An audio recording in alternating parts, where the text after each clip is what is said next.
This is CBC Vancouver News.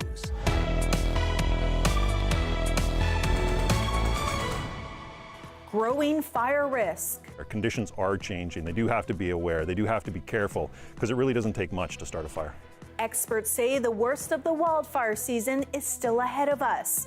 And pack your bags and wait. Horrible. It's not good. I supposed to be there early. Airline flight delays, why some critics warn it could be another summer of turbulent travel. Plus, the actual experience once you're on it, I would say, is mixed. a new social media platform is giving Twitter some stiff competition.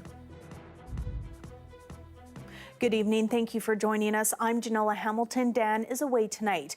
We are well into the wildfire season, but experts say the worst is yet to come. With drier, hotter summers becoming more frequent, Joel Ballard shows us how municipalities are focusing on forest fire prevention and mitigation.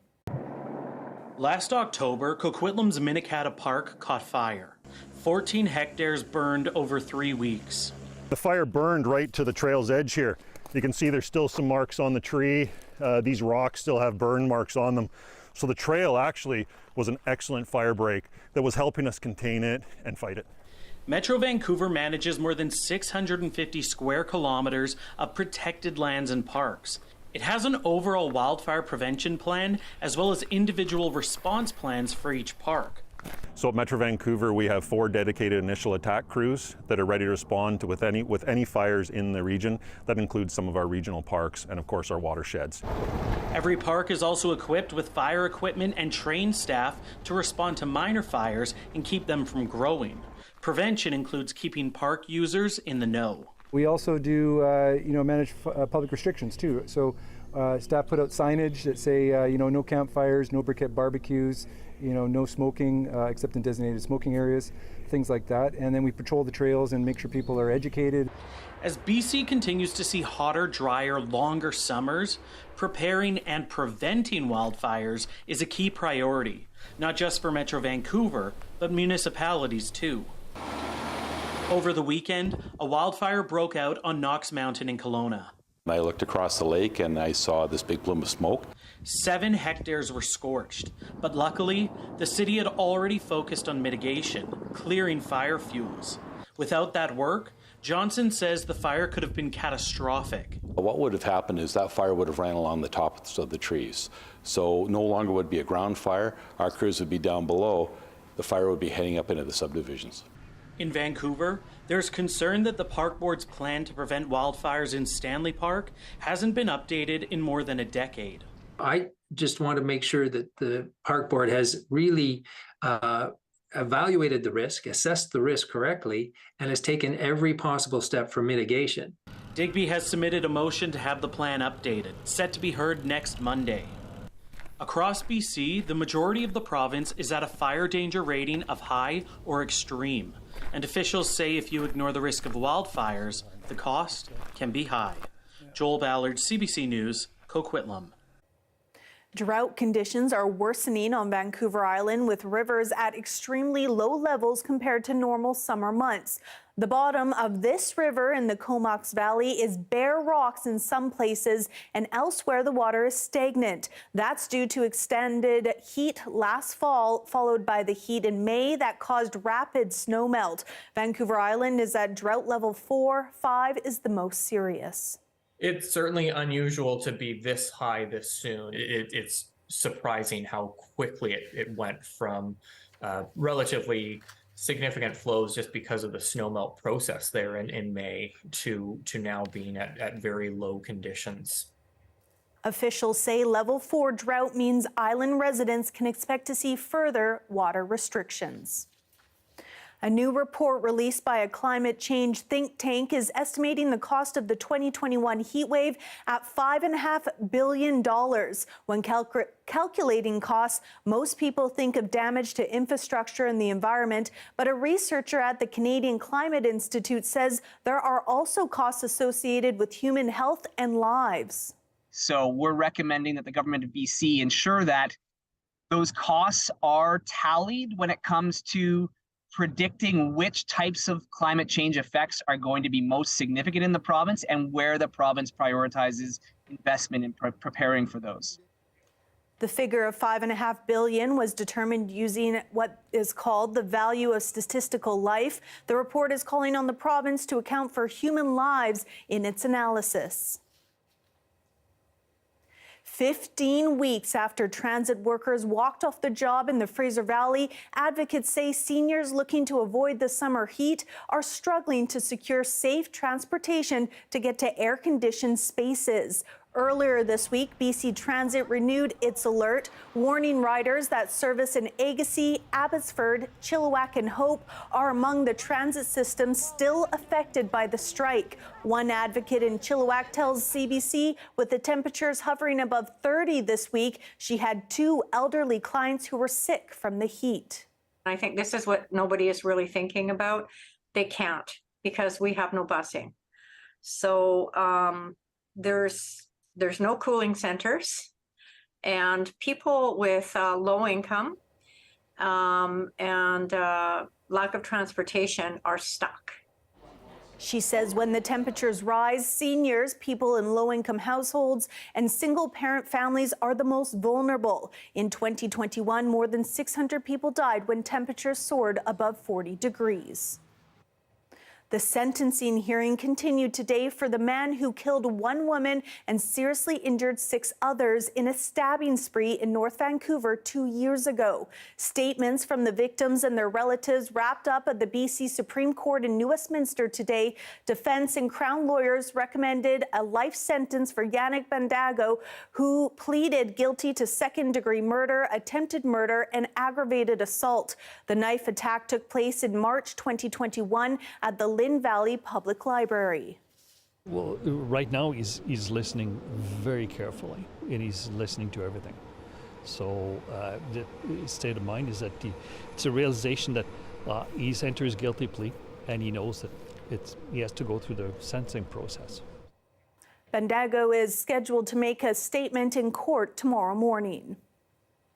It was a turbulent Canada Day long weekend for some airline companies, with thousands of flights delayed or canceled across Canada. And there's signs this might just be the start. Data from YVR shows roughly 64% of today's flights departed on time. Mira Baines now with the problems facing passengers and why advocates say more oversight is needed. Cracks are starting to show again in Canada's air travel industry. Delays and cancellations have led to chaos in the past 2 weeks. The flight's supposed to leave by 11:10 a.m., but now it's been pushed to 2:10 p.m.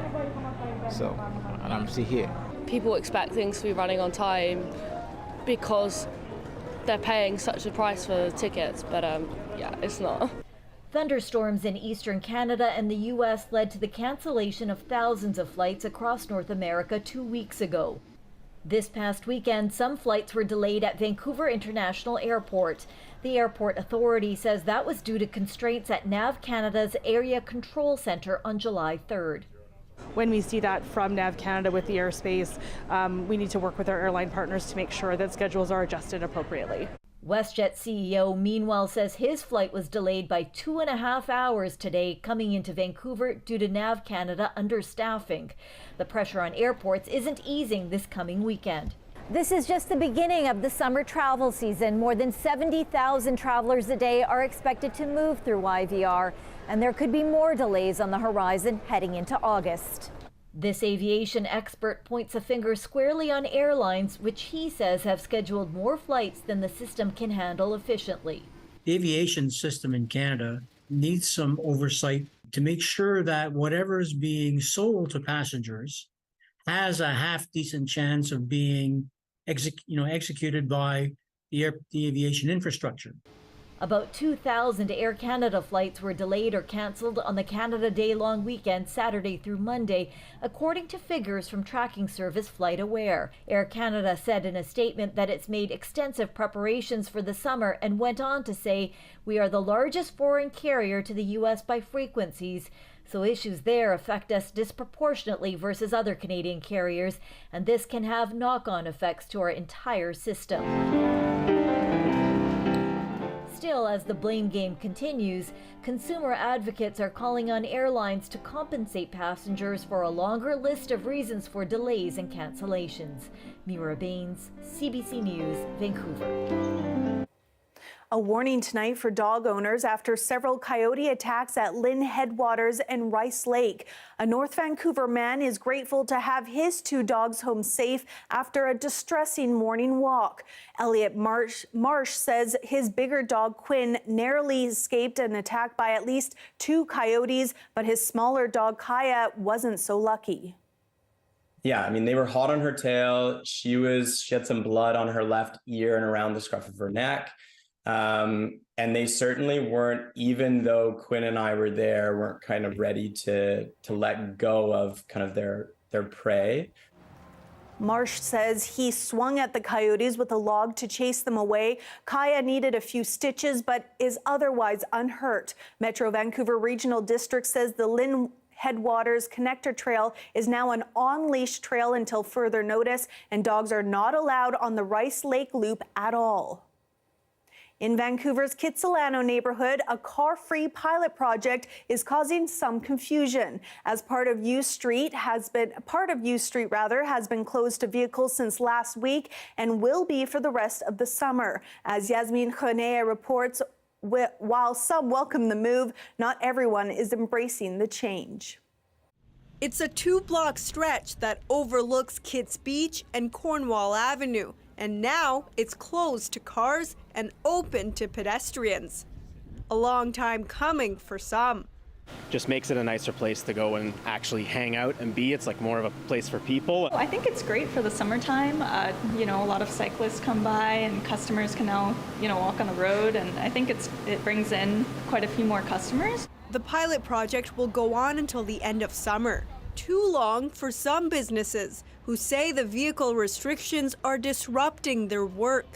The city says deliveries and loading is permitted weekdays until 4 p.m. and weekends from midnight to 10 a.m. This flower shop owner says deliveries need to be made outside of those off-peak hours and says his business is hurting. Personally, I feel lots of pressure because for the past week, my sales dropped roughly 35% already. Another problem, confusion about where cars are supposed to go. The city has placed small concrete blocks along U Street, but some say they're not big enough as barriers. No one's following this anyway, so people are at risk because cars keep coming through.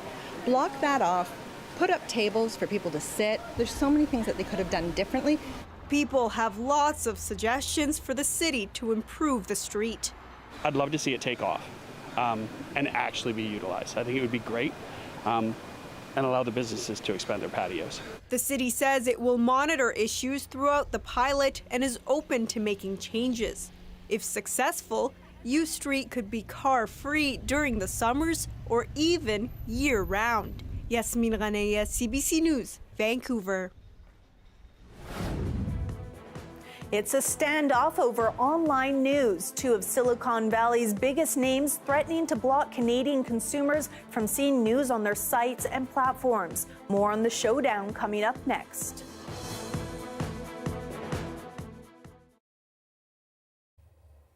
Thanks for staying with us during our commercial-free live stream. There's new messaging about the body mass index. It's been the standard measurement of health for decades. But as Paige Parsons reports, experts say it's problematic and no longer reliable. BMI stands for Body Mass Index. It gives us an idea of how it's quick, it's free, and seemingly everywhere. I'm going to show how to calculate BMI. Body Mass Index is often recommended as a way to determine healthy body weight. BMI is calculated by dividing weight in kilograms by height in meters squared. A chart instantly tells you if you are underweight, normal, overweight, or obese. But the formula used for decades is under new scrutiny. Recently, the American Medical Association warned that BMI is imperfect and can be misleading as a measure of health. The association also says there are issues with using BMI because of its historical harm and its use for racist exclusion. It was developed using metrics based on a primarily white population. Despite living an active lifestyle, Vishal Gentle is still overweight by BMI standards. I don't feel like I'm overweight. As long as I'm able to feel good and carry on my day-to-day, I have no issues. Gentle's family doctor told him not to worry so much about weight. She prefers to use waist circumference as a measurement. BMI is something that's highly variable depending on the race. There are races which are shorter, there are races which are taller. And if you're trying to put everything in the simple box, height and weight, this is where it fails. With this tape measure, some Canadian practitioners hope health authorities here will follow the AMA's lead and stop relying on the BMI. Health Canada acknowledges it's not a perfect measure, but it still has a BMI calculator on its website. It is a good time for healthcare practitioners to start measuring the waist circumference and use that together with body weight. The concern is that by itself, the BMI can mislead people about what they need to change, if anything. Instead, experts recommend focusing on your overall lifestyle, your fitness level, and other health conditions. Paige Parsons, CBC News, Edmonton.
Facebook's parent company has launched a new app to compete with Twitter called Threads. Meta says it has already amassed millions of new users in one day. As Thomas Daigle reports, that may not be great news for rival social media owner Elon Musk, who already faces sharp criticism over unpopular changes he made after buying Twitter.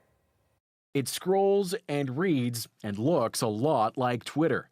From the owners of Facebook and Instagram, this new app may prove the Bluebirds' biggest threat yet. A company with deep pockets like Meta is able to fund that app for a longer period of time. They can stick around and wait to see the use we put it for much more easily than a brand new startup. Meet Threads, already purportedly boasting tens of millions of users only 24 hours after parent company Meta launched the app with this promise. An open and friendly public space for conversations. A shot aimed squarely at Twitter after users complained the platform has become darker, less curated, and clunkier ever since billionaire businessman Elon Musk took over, slashing staff and driving away advertisers with his outspoken persona. I'll say what I want to say, and if the consequence of that is losing money, so be it. Twitter rivals have appeared one after the other, none capturing as much instant attention as Threads, with big names like Oprah Winfrey, Shakira, and Tom Brady giving it star power right away. The actual experience once you're on it, I would say, is mixed. I scrolled through the first 20 threads. I was like, I don't follow any of these people. Luke Gordon-Field is editor-in-chief of the Canadian parody news site The Beaverton. Once known for its TV show, it's federal election season. The website relies on social media to attract its audience. They're now trying Threads to see if others will follow. Your casual social media user is now hearing about it and being told this is the next thing, jump on over. Whether people stay is, I think, the big question. Rumored to be facing each other in a cage match, these two are first squaring off in a head-to-head battle of the apps. Thomas Daigle, CBC News, Toronto. The launch of Meta's latest platform comes amid concerns that some Silicon Valley companies will block Canadians from viewing Canadian news as retaliation to new legislation. The Online News Act, also known as Bill C-18, would force companies like Meta and Google to pay media companies for the content shared on their platforms. Google and Meta so far are refusing to play ball, instead threatening to block Canadian news links altogether. Although yesterday, Ottawa signaled Google may be willing to negotiate. To break down the conflict, our Leanne Young spoke with SFU's School of Communication professor Peter Chow-White earlier today. So to start, why would companies like Meta and Google push back against this bill? Well, because what it signals to them is the end of their free lunch. They've been making money off of media content, people's content, and news content for many years, and they don't have to pay for it. They're some of the largest media companies in the world without making any media content whatsoever. And do you think the government has overplayed its hand here, stepping in a little bit too much, perhaps? It's interesting. I've heard this overplaying their hand a number of times, and I think the government is trying to protect one of our most important natural resources, which is news media. It's one of the most important parts of a democratic society is having an open and free news media that's accessible to the people that are part of that society. And so, what would happen then if Meta and Facebook decide that they're not game for this, and they decide, yeah, you're not allowed to post the links anymore? What happens from here then? Well, it would be unfortunate, that they would take their toys and go home, but, but on the other hand, it's also, they become a really important source point for a lot of people in terms of accessing news media, for better or for worse. What will change if they go and leave is that Canadians are going to have to go directly to cbc.ca or CTV or wherever it is to get the news directly from the source rather than from the convenience of their social media feeds. What does it tell you that, Google, as we've heard, might be the only company willing to find a solution? Do you think there's a competitive advantage there, or what could be driving that? Well, I mean, we keep hearing about the federal government being heavy-handed, but they're a minor player in terms of the global information networks that are out there. So, Google coming back was, it was inevitable that there would be some change or some bending on their parts to be more workable. I mean, they're not asking for the world. They're not asking for hundreds of millions or trillions of dollars. They're just asking some fair compensation to help the news organizations, thrive in their own countries. Right. Okay. Here we have a live shot of Harbour Centre. Russ Lecate will have our full forecast coming up next.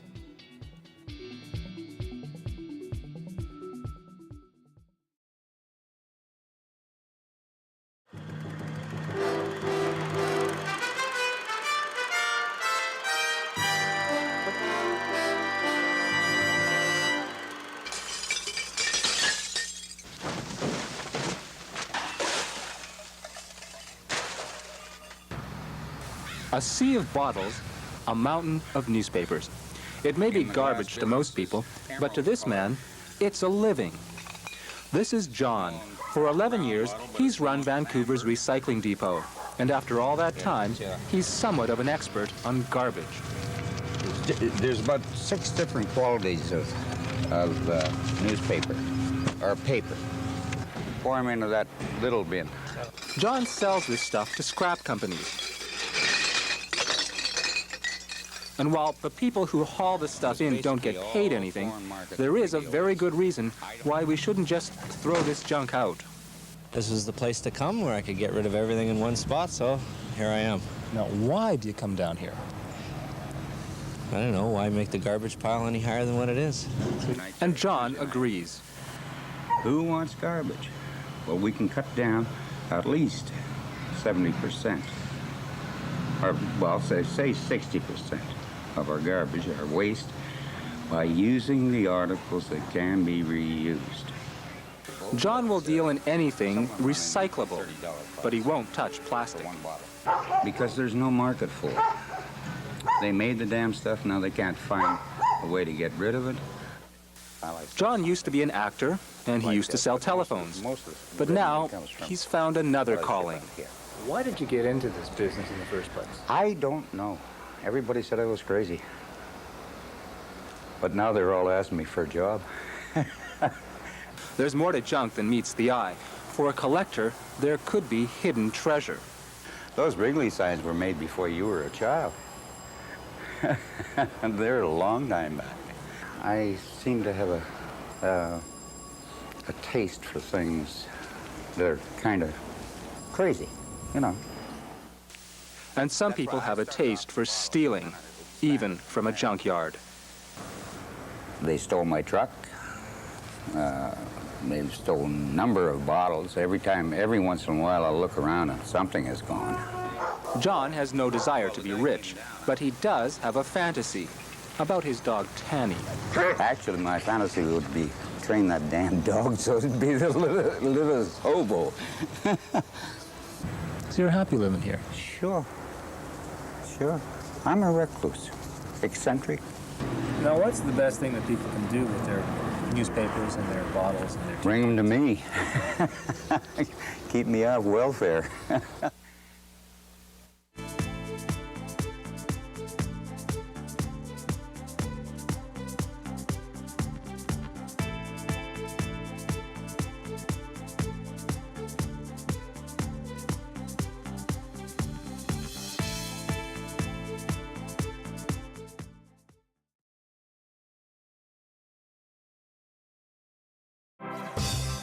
Hi, I'm Amy Bell, and here's what's in your CBC Vancouver inbox.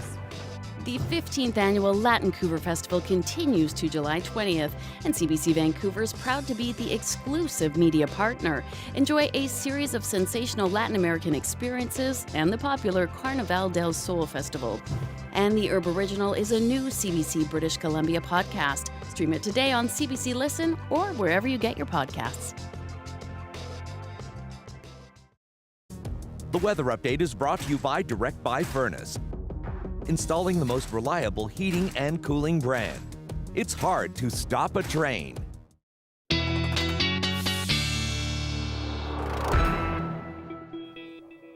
Well, Russ, it was another scorcher of a day. A little bit of wind, though. Yeah. A little hot under the collar, but the heat is certainly switched on today. Warm across the entire province. Our maximum temperatures, well, we saw the temperature top 30 degrees in a few local spots east of the Vancouver airport, mind you. Of course, we ramped up towards 30 degrees in Chilliwack. It was 30 in Agassiz. It was 30 in Cultus Lake. Hotter than that in parts of the southern interior. 33 for Kamloops, 32 in Osoyoos.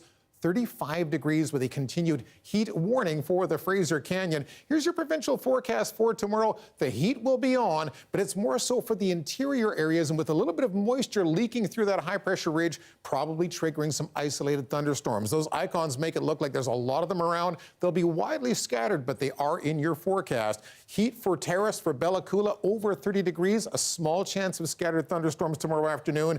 We saw the severe weather watch up for parts of Prince George and the Williston and the Caribou earlier today. Likely a repeat tomorrow as well, with those temperatures in the upper 20s and some scattered late afternoon thunderstorms. They're in your South Thompson forecast through parts of the Okanagan into the Kootenays as well. And with the forest fire danger rating so much higher now, we've really got to practice our smarts when you're out in the backwoods. What about around Metro Vancouver? The heat is over and done with. We're going to have a cooling breeze coming in through the Strait of Juan de Fuca late tonight, early tomorrow morning. It doesn't bring us that much in the way of cloud cover. We'll certainly see some sun here, but the breeze begins to fan out across the lower mainland during the afternoon. The sun will be out all day. It might be 23 or 24 degrees instead of 30. Kind of a nice change of pace. That same breeze will push clouds into the mountains. I just want to give you a heads up in case you're going camping this weekend. There could possibly be a scattered shower in the mountains in those neighboring campgrounds. For Metro Vancouver, your forecast for the long range, still generally dry, still sunny, small chance of precipitation by Tuesday of next week. Lots of cloud on the way. Well, I am so happy to hear that we have a tiny bit of relief on the way. Thank you so much. Makes all the difference. Thanks, Russ. Now, we all know here in BC, we often get up close and personal with wildlife. Our very own Sarah Galashan had a bit of a battle with a pair of bears who took over her kids' trampoline in their Coquitlam backyard. Take a look. Out you come. That's right. Yes. Good, good. There you go. You too. Sarah says bears are extra prevalent in her neighborhood these days. That is your late news for this Thursday. Thank you so much for watching. For news anytime, visit our website, cbc.ca/bc. Your next local news is tomorrow morning on the Early Edition. Have a great night.